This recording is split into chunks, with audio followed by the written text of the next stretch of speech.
Hi students, मैं शुभम कुमार स्वागत करता हूं आप सभी का एडुलॉजी यूट्यूब चैनल पे।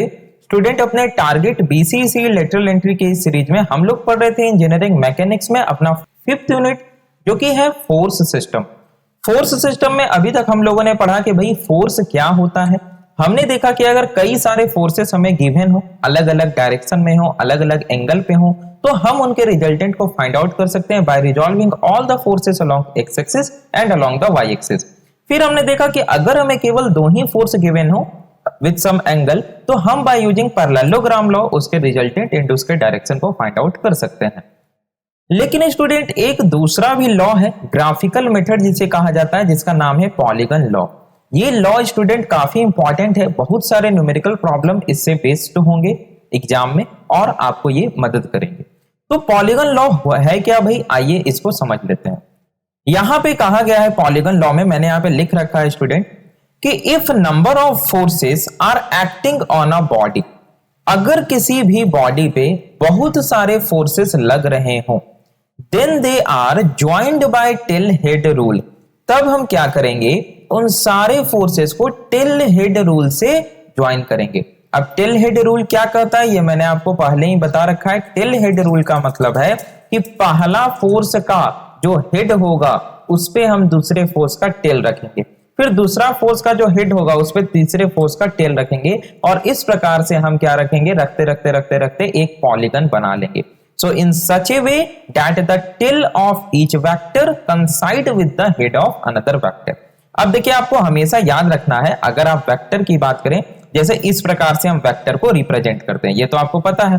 तो स्टूडेंट, इसको हम लोग बोलते हैं हेड। इसको क्या बोलते हैं, इसको बोलते हैं हेड। और ये जो इसका पीछे वाला भाग है, इसको हम लोग बोलते हैं टेल। ठीक है स्टूडेंट, तो हम सारे फोर्सेस को टेल हेड रूल के माध्यम से इस प्रकार से जोड़ेंगे कि हर एक वेक्टर का जो टेल होगा स्टूडेंट, वो दूसरे वेक्टर के हेड से कंसाइड करेगा। ठीक, and when we closing its side, और जब हम इसके साइड को क्लोज करेंगे, वी गेट रिजल्टेंट। कैसे होगा ये, कैसे काम करता है, आइए हम लोग समझते हैं।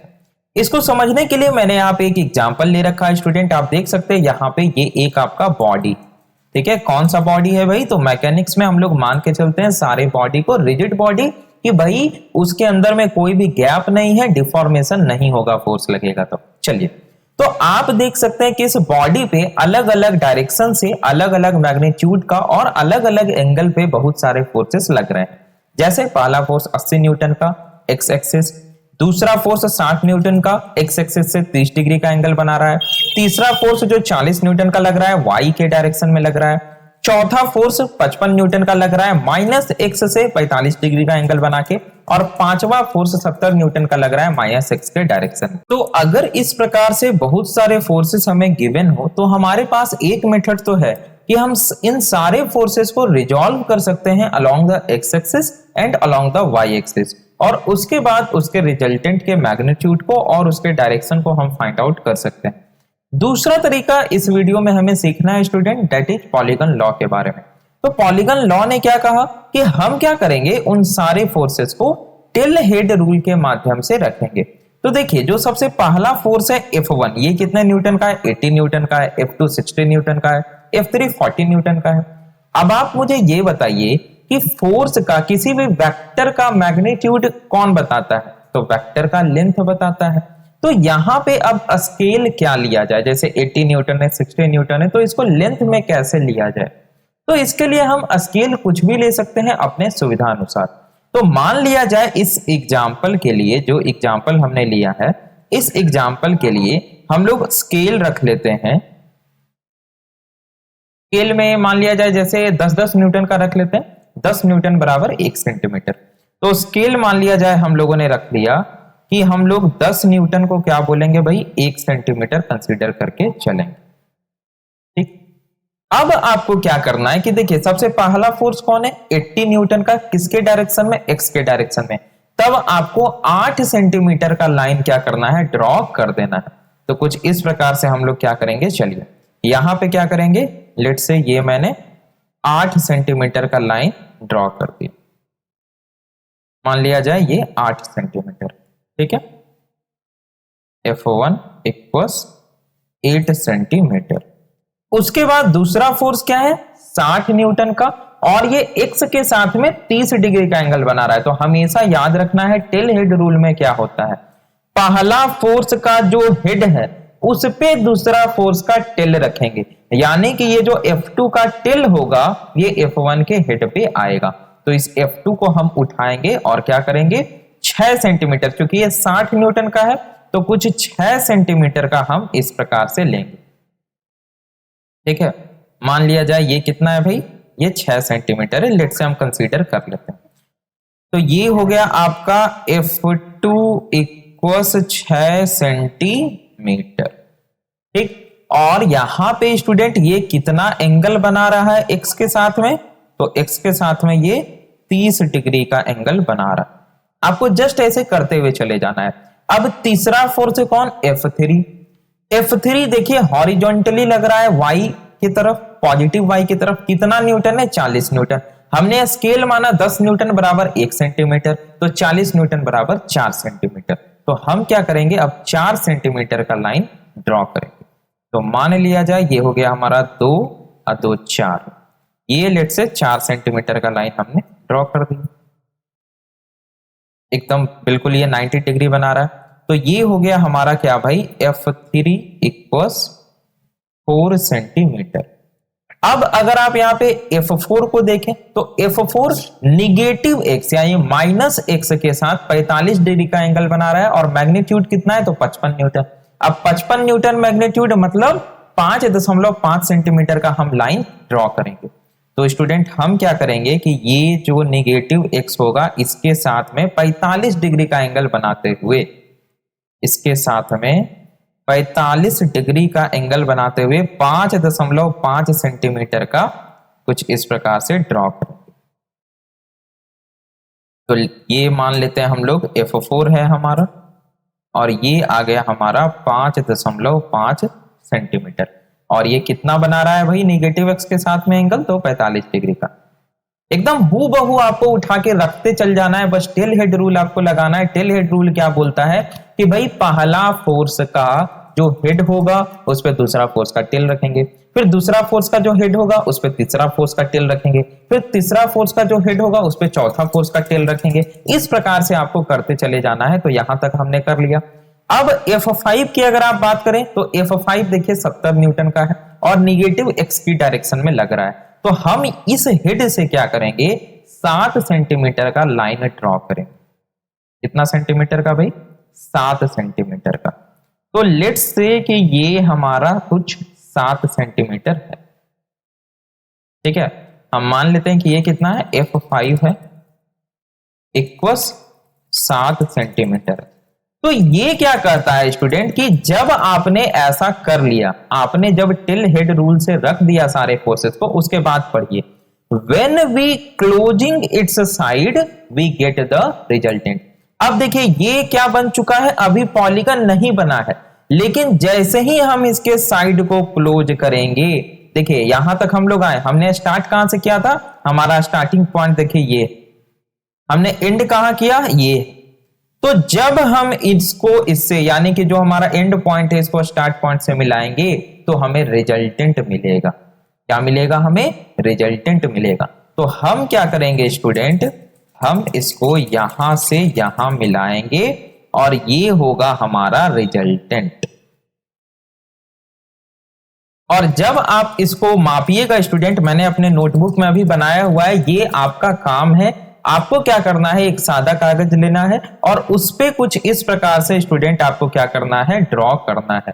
ठीक है, जब आप कुछ इस प्रकार से जैसे मैंने यहाँ पे आपको ड्रॉ कराया, अगर आप ड्रॉ कीजिएगा तो ये जो रिजल्टेंट है स्टूडेंट, ये मेरा आ रहा है कितना भाई 11.3 आ रहा है। ठीक है, 11.3 सेंटीमीटर। अब देखिए चूंकि 11.3 है, थोड़ा बहुत इधर हो सकता है आपका में भी 11.4 11.5 आ जाए, वो अलग बात है, लेकिन मेरा इतना आ रहा है। ठीक है, तो अगर आप कुछ इस प्रकार से स्टूडेंट कीजिएगा तो फाइनली जब हम इसके जो हमारा क्लोजिंग साइड है, जब हम इसके साइड को क्लोज करेंगे, आपस में मिलाएंगे, तब हमें रिजल्टेंट मिलेगा और इसको हम माप लेंगे तो 11.3 सेंटीमीटर आया। अब यहाँ पे ध्यान से देखिए, रिजल्टेंट हमारा कितना आया भाई, तो हमारा रिजल्टेंट आया 11.3 सेंटीमीटर। अब हमको पता है कि 1 सेंटीमीटर मतलब 10 न्यूटन, तो यहां से हम लिख सकते हैं कि रिजल्टेंट बराबर 11.3 गुना 10 न्यूटन, रिजल्टेंट बराबर 113 न्यूटन। सही है या गलत है? बिल्कुल सही है। तो इस प्रकार से हम क्या कर सकते हैं, किसी भी फोर्सेस का मतलब बहुत सारे फोर्सेस अगर एक बॉडी पे लग रहे हैं तो हम वहां पे रिजल्टेंट को फाइंड आउट कर सकते हैं। अब आप बोलिएगा कि सर बीसीईसी लेटरल एंट्री के एग्जाम में तो पूछा जाता है मल्टीपल चॉइस क्वेश्चन, वहां पे तो हमें ग्राफिकली बनाना नहीं है, तो पॉलीगन लॉ हम नहीं पढ़ेंगे। ऐसा पहले मैंने भी सोचा था, लेकिन जब मैंने बीसीसीएलई का प्रीवियस ईयर क्वेश्चन देखा उसके बाद मैंने बोला नहीं, पॉलीगन लॉ काफी इंपॉर्टेंट है। और इससे रिलेटेड चलिए एक क्वेश्चन हम लोग देख लेते हैं जल्दी से, जो कि आपसे पूछा गया है बीसीईसीएलई के एग्जाम में। तो स्टूडेंट यहां पे आप देख सकते हैं एक सवाल है आपके सामने, ये सवाल स्टूडेंट आपसे पूछा गया है बीसीईसीएलई 2015 के एग्जाम में। आप इस सवाल को पढ़िए, एबीसीडी एक पेंटागन है और स्टूडेंट यहां पे फोर्सेस एक्ट कर रहे हैं, आपको बताना है कि इसका रिजल्टेंट क्या होगा। मैं यहाँ पे कुछ आपको हिंट दे देता हूं कि आपको क्या करना है, पॉलीगन लॉ का यहाँ पे यूज करना है। इसका सॉल्यूशन कहां पे मिलेगा स्टूडेंट, तो आपको पता है कि इंजीनियरिंग मैकेनिक्स के प्रीवियस ईयर क्वेश्चन हमारे एडुलॉजी यूट्यूब चैनल पे डिस्कस कराए जा रहे हैं। आपको पीवाईक्यूज सेट नंबर 2 पे जाना है। चलिए मैं आपको बता देता हूं कि आपको किस प्रकार से प्रीवियस ईयर क्वेश्चन को एक्सेस करना है हमारे यूट्यूब चैनल से, ठीक है। तो देखिए, अगर आप हमारे YouTube चैनल पे जाइएगा स्टूडेंट, एडुलॉजी जस्ट आपको सर्च कर लेना है, नीचे आपको सेक्शन मिल जाएगा target BCC lateral entry 2023 free batch, और यहाँ पे आपको बीसीसीएलई के सारे प्लेलिस्ट देखने को मिल जाएंगे। देख लेना इंजीनियरिंग मैकेनिक्स का प्रीवियस ईयर क्वेश्चन कौन सा है, तो ये वाला प्लेलिस्ट है। यहाँ पे अगर आप जाए तो सेट नंबर 2 पे जब आप जाइएगा तो इसका क्वेश्चन नंबर 2 में आपको स्टूडेंट जवाब मिल जाएगा। आप पहले कोशिश करें कि इस सवाल को पहले अपने से बना ले स्टूडेंट, आप कोशिश करें कि इस सवाल को, ये जो आपका सवाल है, इस सवाल को पहले आप अपने से बनाएं, और जब आपसे बन जाए तो आप वहां से क्या करें, आंसर को वेरीफाई कर ले, और अगर ना बने तो वहां से स्टूडेंट आप सीख ले, ठीक है। चलिए तो स्टूडेंट नाउ हम लोग आगे बढ़ते हैं, ठीक है। ये था स्टूडेंट आपका पॉलीगन लॉ। पॉलीगन लॉ में इससे ज्यादा कुछ नहीं पढ़ना है। अब चलिए हम लोग अपने आंसर को वेरीफाई कर लेते हैं। इसको कैसे हम सॉल्व कर सकते हैं, तो इसको हम एनालिटिकली भी सॉल्व कर सकते हैं। ये कौन सा मेथड है, तो इसको बोलते हैं ग्राफिकल मेथड। मैं यहां पे लिख दे रहा हूं, इसको बोला जाता है ग्राफिकल मेथड। ग्राफिकल, कई सारे बुक्स में इसको ग्राफिकल मेथड भी कहा गया, जैसे मैं आरएस कुर्मी के बुक को फॉलो कर रहा हूं, मैंने ऑलरेडी आपको बोल दिया, तो आरएस कुर्मी के बुक में भी ग्राफिकल मेथड पॉलीगन लॉ करके लिखा हुआ है। एनालिटिकल मेथड क्या है भाई, तो चलिए हम एनालिटिकली सॉल्व करके एक बार देख लेते हैं। Analytical method, analytical method, analytically अगर हम इसको सॉल्व करें तो एक काम करते हैं भाई कि इसको इस प्रकार से उठा लेते हैं, कंट्रोल सी, और नीचे ले आते हैं, कंट्रोल भी कर देते हैं। ये हमारा बॉडी है, कुछ इस प्रकार से फोर्स लग रहा है। तो यहां पे हम क्या करेंगे कि एक्स एक्सिस और वाई एक्सिस ड्रॉ कर लेंगे।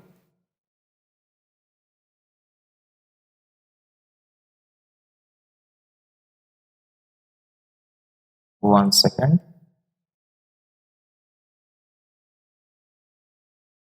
यहां पे हम लोग क्या करेंगे स्टूडेंट, एक्स एक्सिस और वाई एक्सिस को ड्रॉ कर लेंगे, ठीक। ये हमने ड्रॉ कर लिया। अब हम क्या करेंगे, सारे फोर्सेस को यहां पे दिखा देंगे, बस यही तो हमको करना है।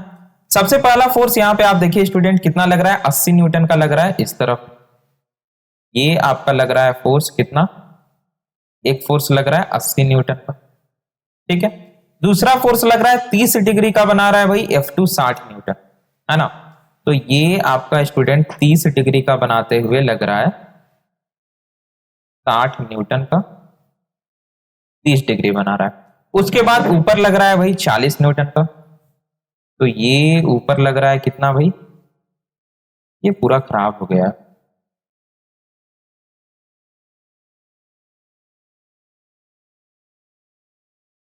चलिए यहां पे हम लोग क्या करते हैं, जल्दी से एक्स एक्सिस को बना लेते हैं, एक्स एक्सिस और वाई एक्सिस।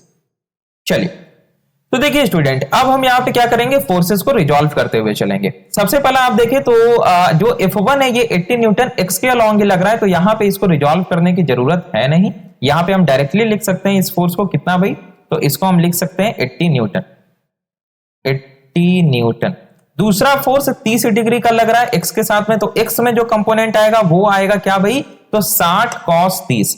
यहां पे क्या आएगा, यहां पे आपका आ जाएगा क्या, 60 cos 30, और जो y में कंपोनेंट जाएगा वो हो जाएगा 60 sin 30। उसके बाद जो F3 लग रहा है स्टूडेंट, वो एकदम पूरा पूरा लग रहा है 40 न्यूटन का, तो इसको हम लोग दिखाएंगे कि ये 40 न्यूटन का फोर्स लग रहा है वाई के अलोंग। तो ये लग रहा है भाई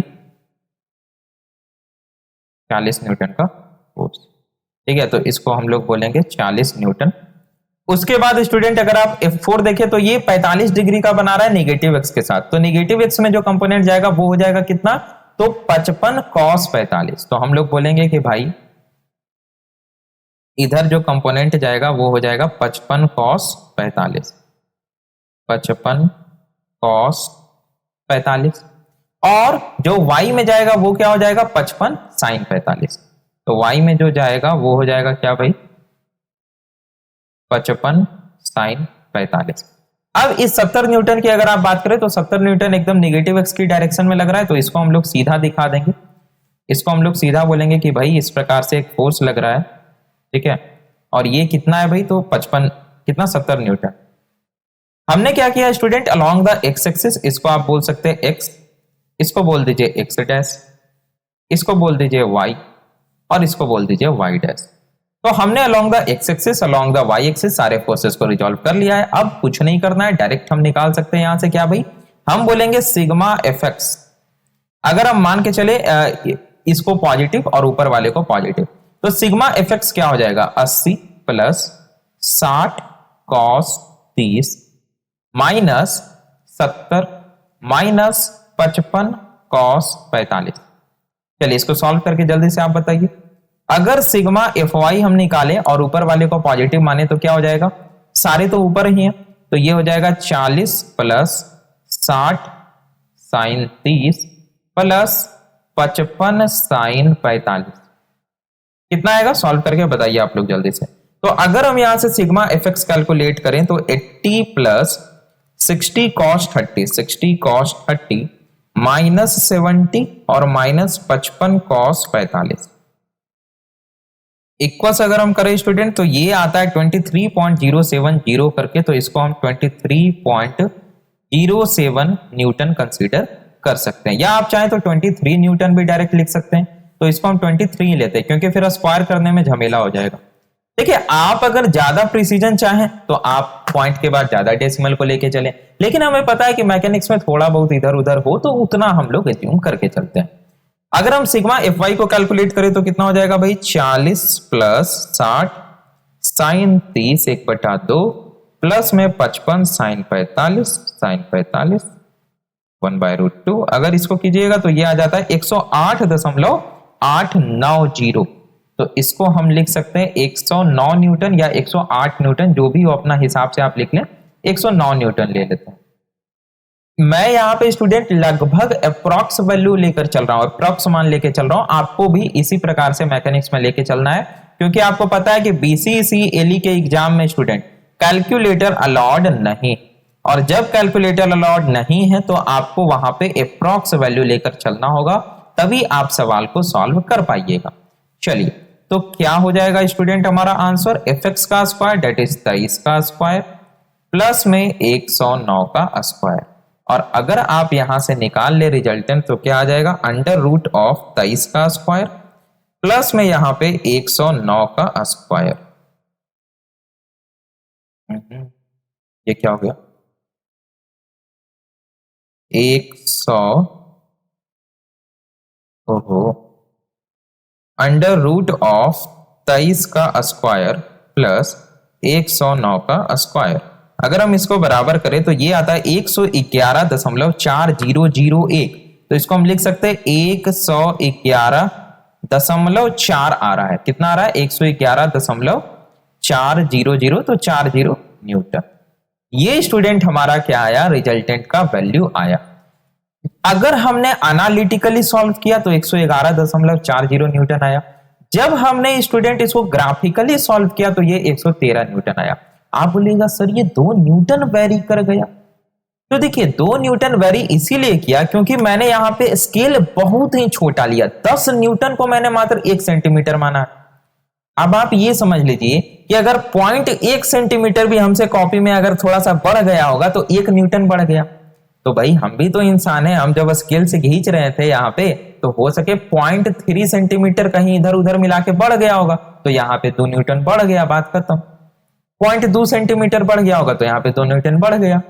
आ रही है बात समझ में? लेकिन अगर आप सॉल्व कीजिएगा एकदम प्रॉपर मैनर में, अगर आप सॉल्व कीजिएगा तो आपका आंसर बिल्कुल सटीक आएगा। ठीक, तो स्टूडेंट ये रहा आपका ग्राफिकली मेथड, ये रहा आपका एनालिटिकल मेथड। एनालिटिकली ये हमने कैसे सॉल्व किया, तो पैरेललोग्राम लॉ के माध्यम से हम जानते हैं। पैरेललोग्राम लॉ से हमने क्या पढ़ा था कि 2 फोर्स का हम क्या कर सकते हैं, रिजल्टेंट निकाल सकते हैं। ये हमने किसका यूज किया स्टूडेंट, तो हमने रिजोल्यूशन ऑफ फोर्सेस का यूज किया। हम जानते हैं कि अगर सारे फोर्सेस को रिजॉल्व कर दें तो हम इस प्रकार से रिजल्टेंट को फाइंड आउट कर सकते हैं, under root of sigma F X square plus sigma F Y square. Graphically भी हमने आपको सॉल्व करके बता दिया। तो अगर अब किसी भी बॉडी पे फोर्स लगेगा तो आप डायरेक्टली इस प्रकार से लिख सकते हैं। तो यहां से हमने सीखा क्या, यहां से हमने ये सीखा स्टूडेंट, यहां से हमने ये सीखा। देखिए मैं आपसे अब 2-3 सवाल पूछता हूं, मैं इसको लेट से उठा करके यहां पे ले आता हूं, ठीक है, कंट्रोल सी, और इसको चलते हैं लेकर के नीचे, कंट्रोल वी, और यहां पे जल्दी जल्दी 2-3 सवाल आपसे मैं पूछूंगा। यहां पे मैं लिख दे रहा हूं टेस्ट, ठीक है, ये आपका टेस्ट लिया जा रहा है। क्या लिया जा रहा है भाई, टेस्ट लिया जा रहा है। देखिए मैंने आपको क्या बोला कि अगर हम फोर्सेस को टिल हेड रूल के माध्यम से लगा दें और जब हम साइड को क्लोज करें तो हमें रिजल्टेंट मिलता है।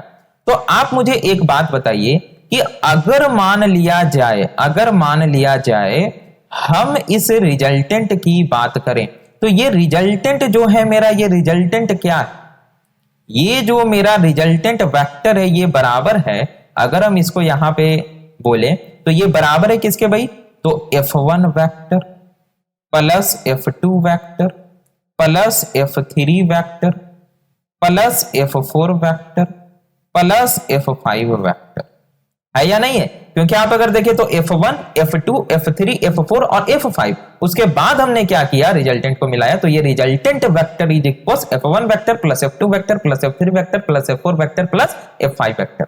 लेकिन यहां पे अब मैं आपसे कुछ 2-3 सवाल पूछने वाला हूं, फटाफट आप बताइएगा, तब आपसे वो BCCLE 2015 वाला सवाल बन जाएगा, क्विक एकदम चुटकी में बनेगा। अच्छा मुझे एक बात बताइए कि अगर मान लिया जाए हम इसको कुछ इस प्रकार से मिला दें तो स्टूडेंट हम इसको क्या लिख सकते हैं, हम इसको लिख सकते हैं कि ये स्टूडेंट यहां से जो यहां तक हमने मिलाया ये किसके बराबर है। तो क्या हम इसको लिख सकते हैं F1 vector plus F2 vector, हां या ना? बिल्कुल हां, क्योंकि हमने क्या किया, F1 फोर्स को पहले एकदम ज्यों का त्यों लिखा, फिर उसके हेड पे हमने F2 का टेल रख दिया। अब हमने क्या किया कि F2 के हेड से लेकर के F1 का टेल को मिला दिया, तो हमें जो रिजल्टेंट मिला वो इक्वल्स होगा F1 vector plus F2 vector. और ये तो चूंकि 2 ही फोर्स था तो ट्रायंगल लॉ से भी ये प्रूफ हो जाता है। अब मुझे एक बात बताइए कि अगर मान लिया जाए हम कुछ इस प्रकार से रख दें F1, F2, F3 और फिर F3 के हेड को हमने मिला दिया F1 के टेल से, ठीक है, अगर कुछ इस प्रकार से हमने मिला दिया स्टूडेंट, तब आप बताइए इसको क्या बोलिए। अगर हमने इसको यहां से यहां तक मिला दिया तब ये क्या होगा। तो यहां पे अगर आप ध्यान दें तो ये देखिए F1 plus F2 plus F3, उसके बाद हमने क्या किया कि F3 के हेड को F1 के टेल से मिला दिया। तो इसको हम बोल सकते हैं स्टूडेंट ये बराबर है, ये किसके बराबर है, ये बराबर है, ये बराबर है किसके, तो F1 vector plus F2 vector plus F3 vector. आई बात समझ में? यही अगर हम F4 के हेड को मिला दे F1 के टेल से, तब जो रिजल्टेंट मिलेगा वो बराबर होगा F1 vector plus F2 vector plus F3 vector plus F4 vector.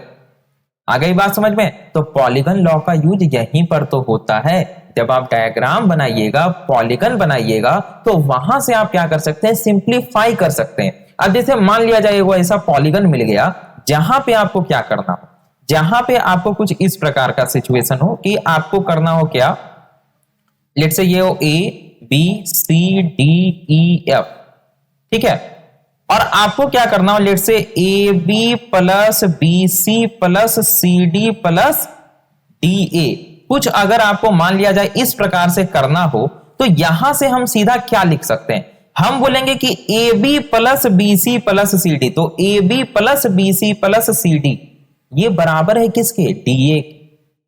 हम इसको सीधा लिख सकते हैं डीए, और ये भी हो जाएगा डीए, और डीए प्लस 2a हो जाएगा 2da, और यही आपका आंसर रहेगा। और सेम सिचुएशन, यही काम हमको करना है जो क्वेश्चन हमसे पूछा गया है भैया बीसीसीएलई 2015 के एग्जाम में। इसको मैंने बहुत अच्छे तरीके से सॉल्व कराया हुआ है, आप जाकर के देख सकते हैं। मैंने आपको वहां पे इवन समझाया भी हुआ है, इसलिए मैंने स्टूडेंट पॉलीगन लॉ आपको समझा दिया।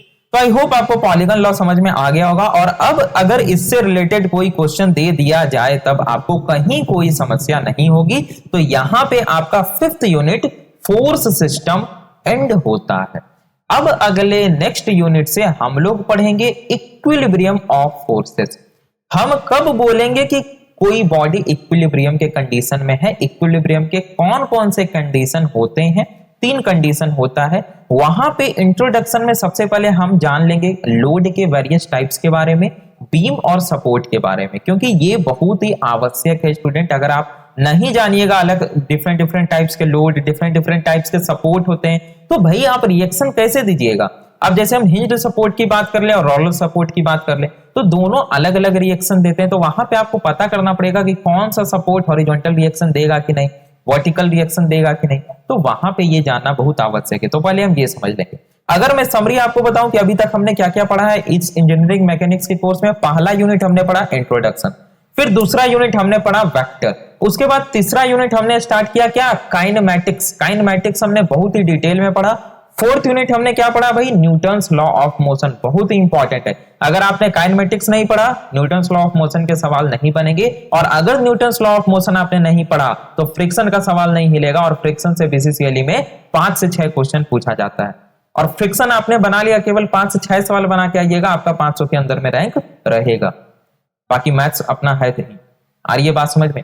तो स्टूडेंट ये आपका उसके बाद 5th यूनिट फोर्स सिस्टम हो गया, 6ठा इक्विलिब्रियम हो जाएगा, 7वां फ्रिक्शन पढ़ेंगे, फिर आगे जितने भी यूनिट्स है सभी को हम लोग पढ़ते हुए चलेंगे। तो स्टूडेंट अगर आप लोग चैनल पे नए हैं, चैनल को जरूर से सब्सक्राइब कर लें, वीडियो पसंद आया हो वीडियो को जरूर से लाइक कर दो। और अगर आप लोग अभी तक टेलीग्राम ग्रुप में नहीं जुड़े तो भाई साहब टेलीग्राम ग्रुप में अवश्य जुड़ जाइए। टेलीग्राम ग्रुप जाना है, सर्च करना है टेलीग्राम पे क्या, @BCECELE ग्रुप। आपको इसी ग्रुप को ज्वाइन करना है स्टूडेंट। इसमें 500 प्लस, अब तो लगता है 600-700 मेंबर्स हो गए। सभी प्रिपरेशन कर रहे हैं बीसीसीएलई की, आप भी साथ में जुड़िए और सबके साथ प्रिपरेशन कीजिए। प्रतिदिन यहाँ पे लगभग 300-400 क्विज हो जाते हैं इंग्लिश के, तो वहां से भी आपको सहायता मिलेगी। मिलते हैं हम लोग अपने नेक्स्ट लेक्चर में स्टूडेंट। Thanks for watching.